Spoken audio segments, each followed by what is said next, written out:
And so she had been gone for 10 years. She was like, I'm not coming back to this fucking place. You people are crazy. You've got this praying mantis up there in a cave on the mountain that you're praying to. I'm getting the fuck out of town. Boom, boom, boom. Welcome back, friends. I'm Sarah. This is Thrills and Kills Booktube, the darker side of Booktube. Thank you for joining me today. I'm going to be doing a review on what I think might be one of my favorite books of the year. It's called Revelator. I can't actually do a full review yet because I'm only about a third of the way through the book. However, this is one of those books that it grabs you, at least with me. I love it. It's grabbed me from the beginning, and I'm really hoping it's going to be one of my favorite reads of the year. So I thought it'd be really interesting to start this now and then see if it's held up and what I'm thinking at the end when I'm ready to do my full review. Now, let me say though, this is not a book for everybody. I'm going to tell you the premise and you're going to be like, this is absurd. This is like the weirdest sounding book I've ever heard. And you're right. It is the weirdest book I've ever heard of and the weirdest premise, but somehow it works.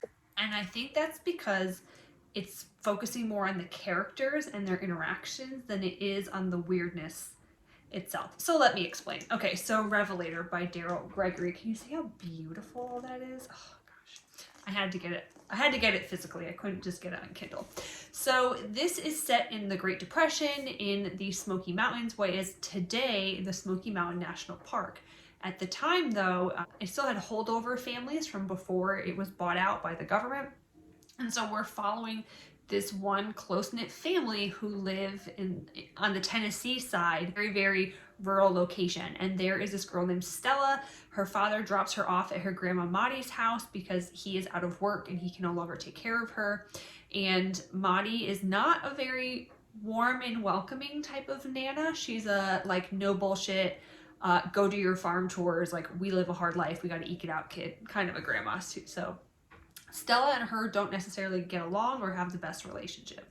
Stella, on the very first day that she's dropped off, starts wandering and finds her way, and this is in the very first chapter, I'm not spoiling, starts walking up the hill while her dad and her grandma are talking, finds a path. She thinks it's oh, it's a Cherokee path. So she's following that. She sees a chapel, the door is open, she goes inside, she sees a hole on the floor, and she's figuring out what's down there. She starts walking down the steps.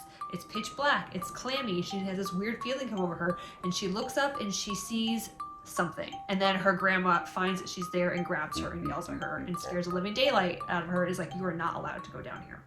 So come to find out, this family, they've lived here on this farm in the Smokies for many generations, and they have their own personal god. And that is what Stella has found in the cave. And the god is known as Ghost Daddy. And so that's where I'm saying this is a very weird premise, and you would think what kind of fan fiction, ridiculous book is this that you just found somewhere in the corner of the internet? I understand Ghost Daddy sounds ridiculous, but it's more about the people and what's happening to them. And it's not so much about Ghost Daddy himself or herself, because there's a question, is it a male or a female god?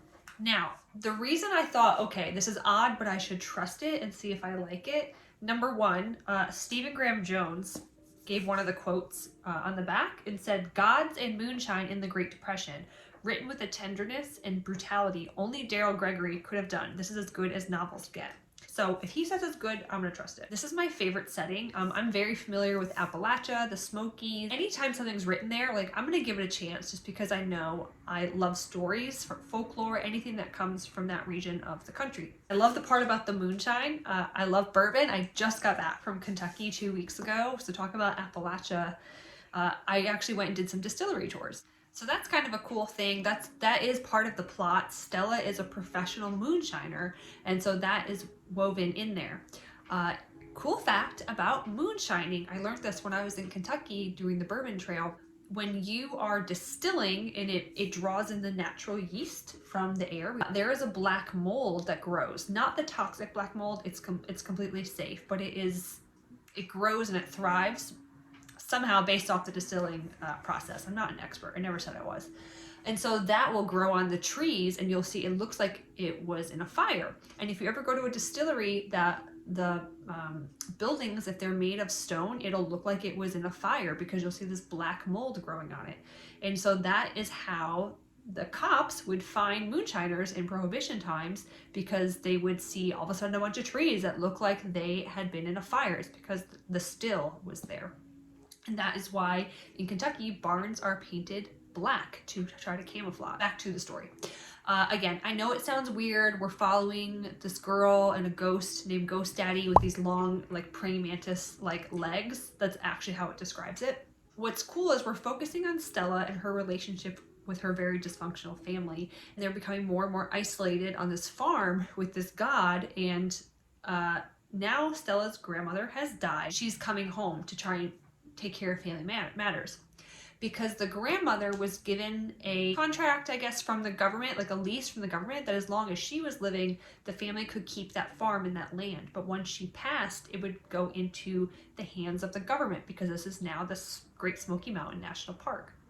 And so her and her uncle and her other extended family members, who are part of this church of the god in the mountain, which is their family god, they're trying to scramble and figure out what to do, because they can't just leave it there, and they can't risk that tourists are going to come across it and find it, because if you go down there without being one of the Revelators, apparently it will hurt you. And that is part of the oral history of this family. There's a story that gets passed down about how the god came to their aid. I won't spoil that part for you. And so the women of the family are the Revelators, or oracles, and essentially they can go down into this cave and they can communicate with this god, like through thoughts. And then what happens is they leave the cave and the men are writing it down. And so they have the book of whomever. Clara was the first female in the family who was a Revelator. So they've got the book of Clara, the book of Esther, the book of whomever, and eventually Stella gets her own book. And we're going back and forth between current day, where her grandmother has died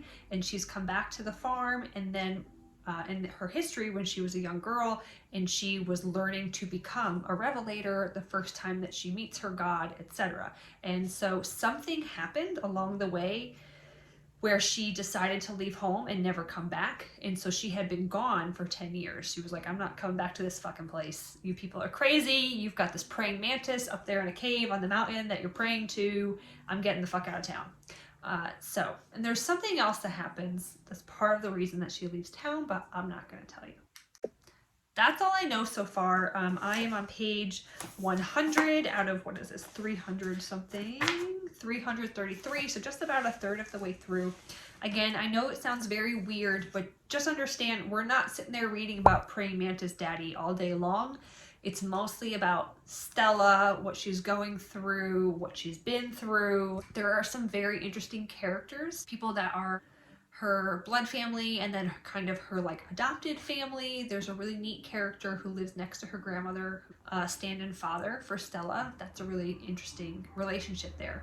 And so reading Revelator, a lot of the historical piece, it's very accurate because I've read other books that say the same thing, and I've done my own research after having read Cold Mountain and Catalucci. It's also really interesting because there is a scene in the timeline where Stella is a girl and she's come across a family friend in his copper still where he's making moonshine, and there is this adult who is kind of quizzing her like on the science of moonshine making, like, little girl, what do you know? And she's trying to be like, I know, this dude has told me all about it. So she's explaining the science of how it works and distillation and double distillation, and I literally just came back from Kentucky and learned about all that stuff, so that was super cool, and it was, as far as I can tell, accurate. It's what I had learned at Woodford Reserve. I really dislike stories when they are set in a prior timeline, so some other part of history, but they try to use modern day vernacular customs, thoughts. But I don't like when that stuff is just kind of like rewritten as if it was happening today.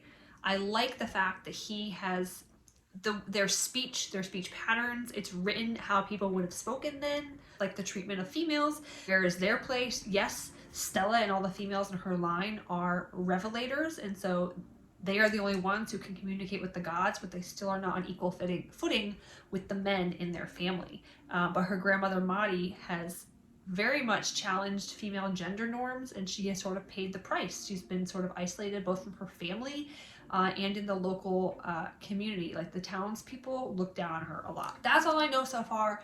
Super interesting. I recommend it so far. Again, it's not a book full of praying mantis ghost daddy. It's very, when you get the little bits of it, it's very interesting. I'll just say that. So I'm gonna try and finish this up in the next day or two, and I really hope it lives up to what I've read so far, and I'm hoping this is gonna be one of my favorite books of the year.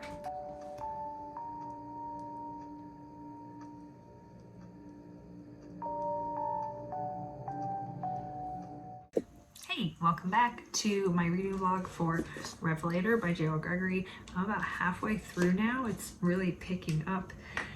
And Stella, our main character, is just hysterical.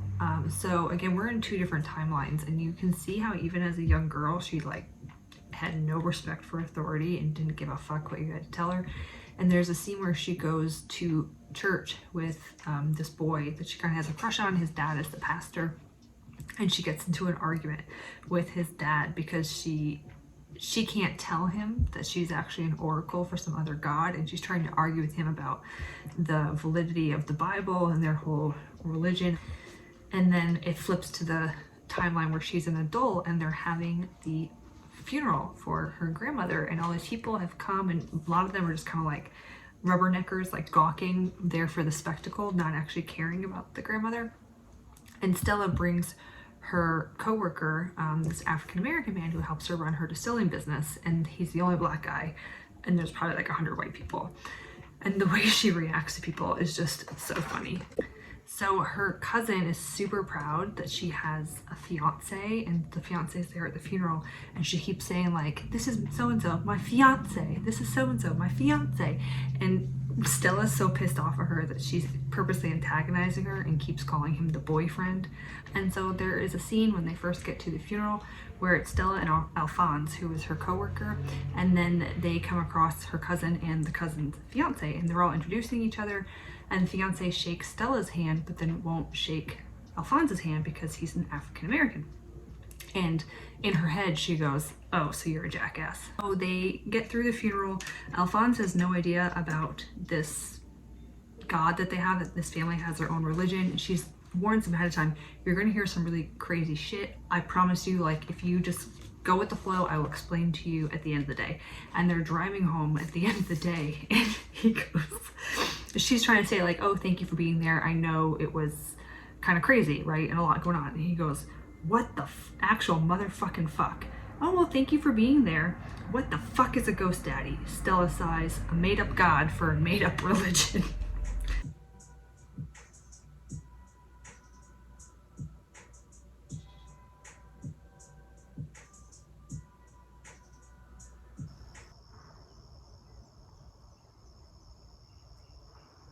Okay, welcome back.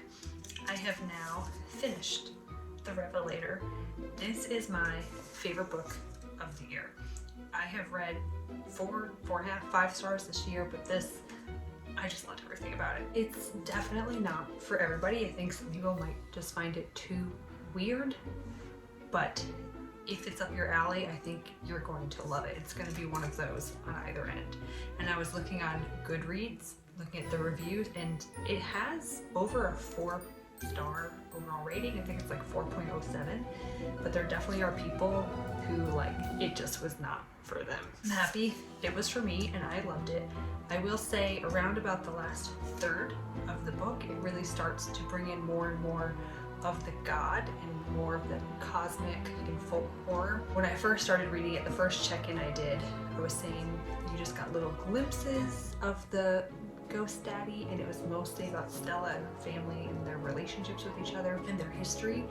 But that kind of flips. There's still action happening in like the current timeline, but you get more and more glimpses both with her as a child, her interactions with Ghost Daddy, and then as an adult. Now, one thing I hadn't mentioned in my earlier check-in because I just hadn't had much of this piece of the story yet, there is a young girl named Sunny. Some people think it's Stella's daughter. the family story is that this is a cousin from like the North Carolina branch of their family, and she was kind of like being fostered by the grandmother, Maddie, and now that Maddie's dead, Stella has had to come in and she's trying to decide if she's going to take custody of her or not. Is she a good role model? Can she really be a mother figure? She's a moonshiner. You know, she's not very ladylike, wears pants, cusses a lot, is not married, lives on her own, owns her own house, like stuff that was not really, you know, it was frowned upon during the Great Depression. So she's trying to figure out that piece of it. And as the book goes on, particularly in that last third, you get more and more interactions between the two of them, how events in Stella's life earlier on have now impacted events in Sunny's life, and kind of how their stories just are intertwined. It's really neat. I also think he does a fantastic job of the pacing. I have read so many horror books where it's a slow burn or even a thriller. I enjoy slow burns, but I have read so many where when you get to the climax and the action, like the slow burn versus that, just the ratio was off and it wasn't worth the payout. This was perfect. It does start off a little bit slow, kind of world building, but then I think the flip between the timeline with her as an adult, with her as a child, learning about the history of the previous generations of the family, bringing in Sunny's story, I think he just melds it all together perfectly. There's like a perfect ratio of each little bit of each character and each timeline. Loved it. And then when the climax does happen, I've read so many books where it's done in like 2 pages and I'm like, that was it? That was all? It's not. It's like, I think at least a chapter. And it's not like boom, boom, boom. It's like you can digest it and you can stick along with it, understand what's going on, but there's a lot of action happening, and he's flipping between the action in her adult timeline and the action in her teenager/childhood timeline, and kind of how the actions of one have impacted the other. There's definitely a sub-theme of like female empowerment. She does have some male relatives who are all about this church, and they actually want to bring the God out to the public and share the good word of this church. And they kind of see themselves as modern day disciples. And the females are the Revelators, and the males write down their story. And she makes references to the Christian faith. History is written by the victors, if you've ever heard that, and we don't truly know what happened and didn't happen. And Stella and Maddie, and presumably the other Revelators who are now passed, were always concerned that the men were writing their stories and that they were not in control of their own stories, and what would be passed on to future generations might not be what actually transpired with their communication with this God. Now there are scenes, again, both in her teenage timeline and her adult timeline, where Stella is standing up to these male family members, and it's done in such a unique way. And there's a quote I want to give you because it's so funny. So there is a scene in Stella's teenage timeline, and she has really come into her power, and it's kind of dawned on her that there is no Church of the God in the Mountain. These men don't have anything without her, because she is the Revelator. And it's kind of been hinted at but not told outright that Maddie is sort of too old and has been cast aside by the God, and she's really their only option. And so she starts to demand something of them, thinking in her mind, well, of course they're going to give it to me because they need me. It doesn't quite go her way. It's just lands off. So here's where I want to give you this quote. So her and Maddie are sitting in the kitchen, and Maddie says, "Are you proud of yourself? It doesn't do any good to confront them. You don't embarrass them." And Stella says, "Well, why not?" And her grandmother says, "Because they're men, they can't take it." And Stella says, "Well, somebody has to do it." And I just think that really tickled me. I loved seeing, the strong, independent female character. I also really liked, there was a quote at one point when she's an adult and she has to face a really tough choice and kind of just be brave and woman up and do it. And someone asked her basically like, "Are you sure?" And she says, "I'm in charge of my own soul." And I really liked that. I really did. Even though she was born into a position she didn't ask for and given all those responsibilities starting at the age of 12, and now responsibility of maybe taking on this young girl, I really like empowerment and always saying like, no, I'm in charge of my own soul and my own life. And then there's another piece to the female empowerment is you do learn some of the secrets of the Revelators of the different generations. Maddie kind of lets her in on some secrets, and that throughout the generations, it's very clear that they've been looking out for each other, and the men never knew. They were never suspect about what the women were doing. So that's it. That's The Revelator by Darryl Gregory. Highly recommend it. If you think you're gonna like some folklore horror, a little bit of cosmic horror, you can deal with some stuff being weird. There's nothing gory. There's like allusions to it, but if you are sensitive to that kind of stuff, there's nothing gory. Thank you so much for tuning into my book chat. I'm so excited that this book turned out to be, well, better than I expected, and that I've got a new 5-star read, and maybe it'll be my #1 book of 2022. So if you would mind subscribing, liking, sharing this video, my links are down in the description. I also run a book club if you would like to be part of that, and I'm on other social media platforms. So thank you so much, appreciate it, and in the meantime, stay spooky.